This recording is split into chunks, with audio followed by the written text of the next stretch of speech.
सहनी की राजनीति क्या कमजोर पड़ गई है? आपने भ्रष्टाचार का मुद्दा नहीं उठाया। मैं ये भी जानता हूं कि मुकेश सहनी जिद्दी आदमी है, जिद्दी किस्म के आदमी। कम बैक कर सकते हैं? बिल्कुल करेंगे, शांत तो बैठने वाले नहीं है। चिराग पासवान को देखिए, सब कुछ खो दिया, पार्टी खो दी, परिवार खो दिया, लेकिन कमबैक कैसे किया? सुशील कुमार मोदी विपक्ष के ही नेता थे। विपक्ष कैसे सरकार को अपने इशारों पे नचाता है, हर एजेंडे में झुकाने पर कैसे मजबूर करता है, आपके सवाल का जवाब देने पर कैसे मजबूर करता है, एक दिन भी शांत चैन से नहीं बैठने देता है, उसका नाम सुशील कुमार मोदी हुआ करता था। दलित समाज के व्यक्तियों की हत्या हो रही है, क्यों नहीं तेजस्वी यादव गए वहां पे? 25 सीट को मैं सीट ही नहीं मानता हूं आरजेडी जैसी पार्टी के लिए। नमस्कार, आप देख रहे हैं देशवा न्यूज और मैं हूं आपके साथ अंजलि। इन दोनों बिहार की राजनीति में बहुत कुछ हो रहा है। नीतीश कुमार ने 20 तारीख को शपथ ली और इस मौके पर प्रधानमंत्री और गृह मंत्री अमित शाह मौजूद थे और तमाम राज्यों के मुख्यमंत्री भी मौजूद थे। फिलहाल आपको बताएं कि कल नीतीश कुमार के आवास पर एक अहम बैठक की गई, जिसमें सभी मंत्रियों को उनके विभाग सौंप दिए गए। इस वीडियो में हम लोग बात करने वाले हैं वीआईपी सुप्रीमो मुकेश सहनी की। हमारे साथ इस मुद्दे पर बातचीत करने के लिए देशवा न्यूज के चैनल हेड अमित झा जी मौजूद है। सर, आपका बहुत बहुत स्वागत है देशवा न्यूज में। देखिए सर, मैं जानना चाहूंगी कि वीआईपी सुप्रीमो मुकेश सहनी चुनाव से पहले ग्राउंड पर बहुत बड़े बड़े वादे कर रहे थे, लेकिन चुनावी रिजल्ट जो था वो जस्ट ऑपोजिट था। तो क्या कहना चाहते हैं कि मुकेश सहनी की राजनीति क्या कमजोर पड़ गई है? नहीं, राजनीति कमजोर तो पड़ी है, इसमें कोई इनकार नहीं है कि राजनीति मुकेश सहनी की हो, तेजस्वी यादव की हो, प्रशांत किशोर की हो, कांग्रेस की हो, लेफ्ट पार्टियों की हो, तमाम लोगों की राजनीति कमजोर हुई है, क्योंकि इन लोगों ने मुद्दा समझा ही नहीं कि बिहार में असल मुद्दा क्या है। एसआईआर, उसके अलावा वोट चोरी का मुद्दा था।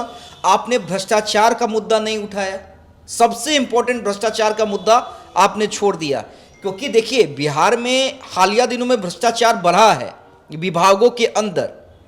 प्रशांत किशोर ने उठाया जरूर, लेकिन प्रशांत किशोर उठाते थे, फिर एक को छोड़ के दूसरे के पास चले जाते थे, फिर दूसरे को छोड़ के तीसरे के पास चले जाते थे। और चलिए, प्रशांत किशोर नए हैं अब, लेकिन कोई ये कहे कि अगर विपक्ष कमजोर हुआ है, अगर मुकेश सहनी कमजोर हुए हैं, तो उनकी राजनीति यहां से खत्म हो गई, मैं ऐसा नहीं मानता। देखिए, मैं पर्सनली मुकेश सहनी को बहुत अच्छे तरीके से जानता हूं। 2015 में जब बिहार की सियासत में मुकेश सहनी ने एंट्री ली थी, तब से पर्सनली मैं उनको जानता हूं और पर्सनली मैं उनको फॉलो करता हूं।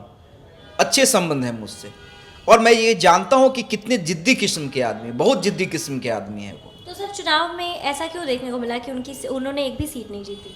नहीं, ठीक है, वो होता है। अरे बड़े बड़े को हमने देखा है हारते हुए अंजलि, बड़ों को हमने देखा है, लेकिन मैं ये भी जानता हूं कि मुकेश सहनी जिद्दी आदमी है, जिद्दी किस्म के आदमी। कम बैक कर सकते हैं? बिल्कुल करेंगे, शांत तो बैठने वाले नहीं है। अच्छा, ये मुझे बताइए कि केंद्र से लेकर राज्य तक में आज अगर उनके समाज के नेताओं को बड़ी भूमिका मिल रही है, बड़ी भागीदारी मिल रही है, केंद्र में भी मंत्री, राज्य में भी मंत्री, तो किसके कारण मिल रही है? उनके काबिलियत के कारण मिल रही है क्या?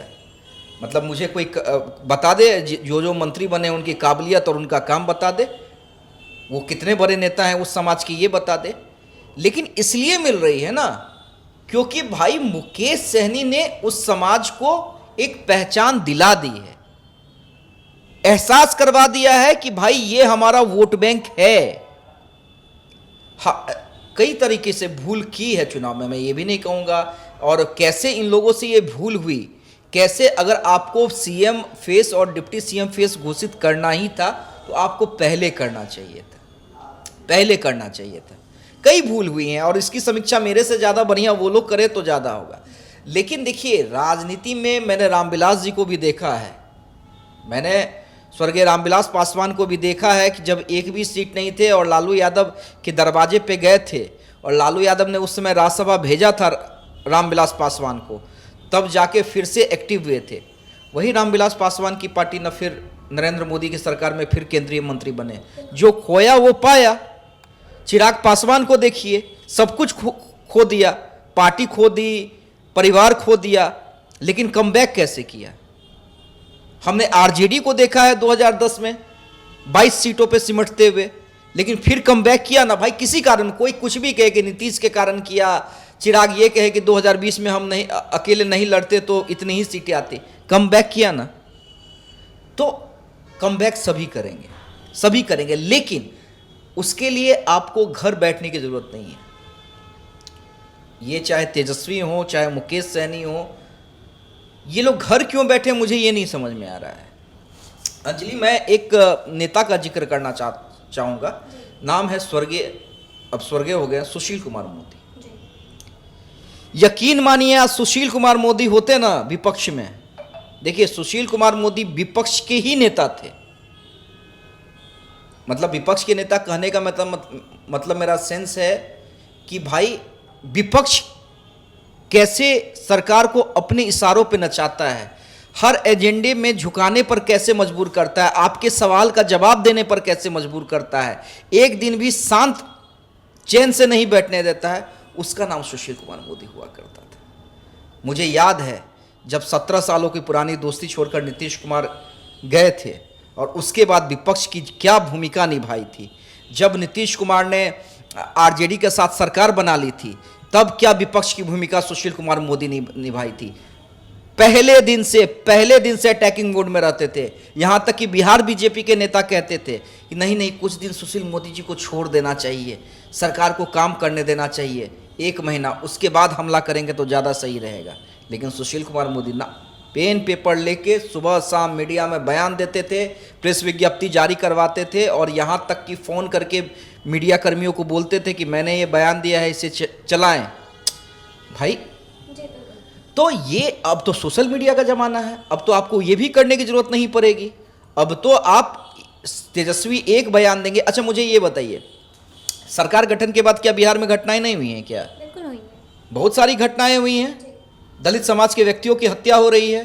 क्यों नहीं तेजस्वी यादव गए वहां पे? क्यों नहीं पोस्ट किया? मैं पोस्ट करने की भाई, क्यों नहीं गए वहां पे? क्यों नहीं आरजेडी का प्रतिनिधिमंडल गया? क्यों नहीं मुकेश सहनी गए? जाना चाहिए था। प्रशांत किशोर थोड़े एक्टिव जरूर नजर आ रहे हैं, हालांकि विपक्ष की भूमिका में नहीं, अपने पार्टी को दोबारा खड़ा करने की भूमिका में। विपक्ष की भूमिका में अभी वो भी नहीं आए हैं और ये गोल्डन अपॉर्चुनिटी है।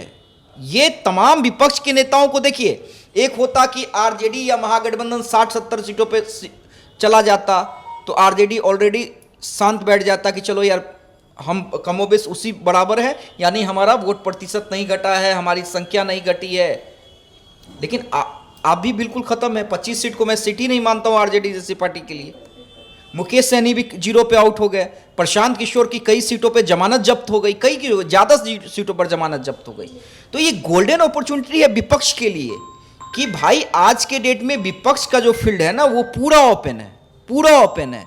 आज के डेट में सरकार को जो सुशील मोदी बन जाएगा, मैं फिर कह रहा हूं सुशील मोदी, क्योंकि देखिए मैंने विपक्ष के कई नेता देखे हैं लेकिन सुशील मोदी जैसा विपक्ष का नेता नहीं देखा है। आज के डेट में जो सुशील मोदी बन जाएगा ना, वो समझिए आने वाले दिनों का बिहार का हीरो है। चाहे वो तेजस्वी यादव हो, मुकेश सहनी हो या फिर प्रशांत किशोर। आपने पर्टिकुलर मुकेश सहनी के बारे में बात की। हालांकि देखिए अगर मुकेश सहनी की भी बात करें तो मुकेश सहनी जीवंत आदमी है। मैं जानता हूं उन्हें शांत नहीं बैठेंगे। अभी क्यों शांत बैठे हुए मुझे नहीं पता। अभी क्या है, पटना में है, मुंबई में है, अपने पैतृक आवास पे, मुझे नहीं पता। मेरी बातचीत नहीं हुई है। लेकिन मैं जितना उनके स्वभाव को जानता हूँ, अक्खर स्वभाव के हैं, जिद्दी स्वभाव के हैं। कहते हैं ना जब तक तोड़ेंगे नहीं, जब तक छोड़ेंगे नहीं। तो वही मूड है उनके राजनीति का। कम बैक कर सकते हैं। बिल्कुल कम बैक क्यों नहीं कर सकते? किसने नहीं किया? हम शांत, अब 6 महीना शांत बैठे रहेंगे तब तो कम बैक नहीं होगा ना। 6 महीना शांत बैठे रहेंगे, साल भर शांत बैठे रहेंगे, फिर चुनाव से 1-2 साल पहले एक्टिव होंगे तब तो कम बैक नहीं होगा। आपको एक्टिव फर्स्ट डे से होना होगा। आपको ये समझना पड़ेगा कि आपको जनता ने क्यों नकारा है, उसकी समीक्षा कीजिए। अब आपको जनता कैसे स्वीकारेगी, उसकी समीक्षा कीजिए। और उसे नहीं कहते हैं सब कुछ लेके पड़ जाना सरकार के ऊपर। पड़ जाइए ना। सम्राट चौधरी नए गृह मंत्री बने हैं ना, छोटा से छोटा भी क्राइम हो पड़ जाइए सम्राट चौधरी के ऊपर, पड़ जाइए नीतीश कुमार के ऊपर, पड़ जाइए विजय सिन्हा के ऊपर। और अगर विपक्ष ने ये कर दिया ना, और जिसने भी कर दिया, विपक्ष का मतलब है भाई जिसने भी कर दिया, हाँ, सड़क पे, सदन में देखिए आपकी भूमिका सीमित है। सदन में आप नेता प्रतिपक्ष बन जाइएगा तेजस्वी यादव जी, इसके लिए आपको बधाई। लेकिन सड़क पे उतरना होगा। सड़क पे जो नेता उतर गया और सड़क पे उतर के जिसने सही में पूरा बिहार, देखिए इलेक्शन के समय तो ऐसे सब पूरे लोग बिहार घूम जाते हैं, लेकिन इस 5 सालों में जिसने पूरा बिहार घूम लिया और घुमा ही नहीं, अपने एजेंडा पर सरकार को परेशान कर दिया, झुका दिया, तो भैया वो विपक्ष का नेता हो गया। उसके लिए तेजस्वी यादव भी फिट बैठते हैं, मुकेश सहनी भी फिट बैठते हैं, प्रशांत किशोर भी फिट बैठते हैं। देखिए बहुत बड़ी बात कही है। उन्होंने बताया है कि सुशील कुमार मोदी जो है, अगर उनके जैसा विपक्ष कोई बन जाए तो क्या कहना होगा। फिलहाल आपको बता दें कि मुकेश सहनी, तेजस्वी यादव जैसे कूप भवन में बैठ गए हो 10 दिन हो चुके हैं, जहां पर रिजल्ट भी आ चुका है और अब मंत्रियों को उनके विभाग भी सौंप दिए गए हैं। और इस बीच जो बड़ी घटना हुई है वो ये रही है कि उपेंद्र कुशवाहा के बेटे दीपक प्रकाश को जो है मंत्री बनाया गया। ये भी सवाल वो लोग उठा सकते हैं। फिलहाल इस खबर में बस इतना ही। ऐसी तमाम खबरों के लिए हमारे साथ बने रहे देशवा न्यूज़।